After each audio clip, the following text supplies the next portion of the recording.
اور جس دن ہم پہاڑوں کو چلائیں گے اور تم زمین کو صاف میدان دیکھو گے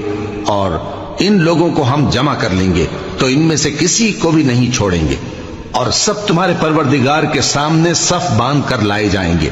تو ہم ان سے کہیں گے کہ جس طرح ہم نے تم کو پہلی بار پیدا کیا تھا اسی طرح آج تم ہمارے سامنے آئے، لیکن تم نے تو یہ خیال کر رکھا تھا کہ ہم نے تمہارے لیے قیامت کا کوئی وقت مقرر ہی نہیں کیا، اور اعمال کی کتاب کھول کر رکھی جائے گی تو تم گناہگاروں کو دیکھو گے کہ جو کچھ اس میں لکھا ہوگا اس سے ڈر رہے ہوں گے،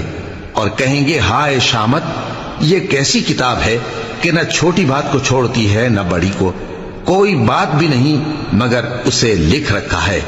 اور جو جو عمل کیے ہوں گے سب کو حاضر پائیں گے، اور تمہارا پروردگار کسی پر ظلم نہیں کرے گا۔ اور جب ہم نے فرشتوں کو حکم دیا کہ آدم کو سجدہ کرو تو سب نے سجدہ کیا مگر ابلیس نے نہ کیا،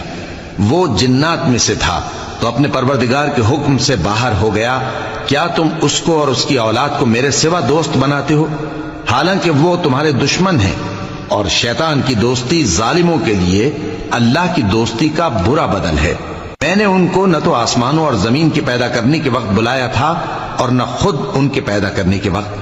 اور میں ایسا نہ تھا کہ گمراہ کرنے والوں کو مددگار بناتا۔ اور جس دن اللہ فرمائے گا کہ اب میرے شریکوں کو جن کی نسبت تم معبود ہونے کا گمان رکھتے تھے بلاؤ، تو وہ ان کو بلائیں گے مگر وہ ان کو کچھ جواب نہ دیں گے،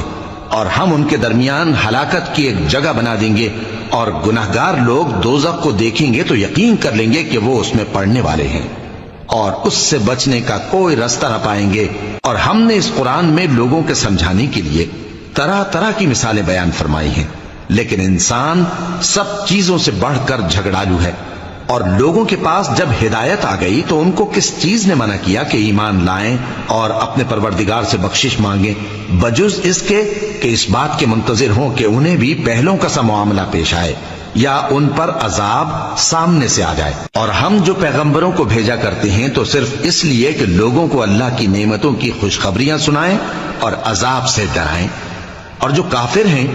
وہ باطل کی مدد سے جھگڑا کرتے ہیں تاکہ اس سے حق کو پھسلا دیں،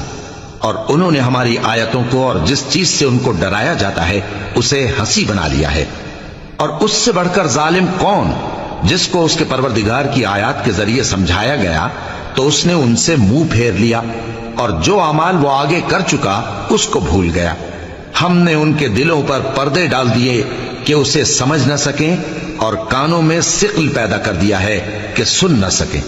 اور اگر تم ان کو رستے کی طرف بلاؤ تو کبھی رستے پر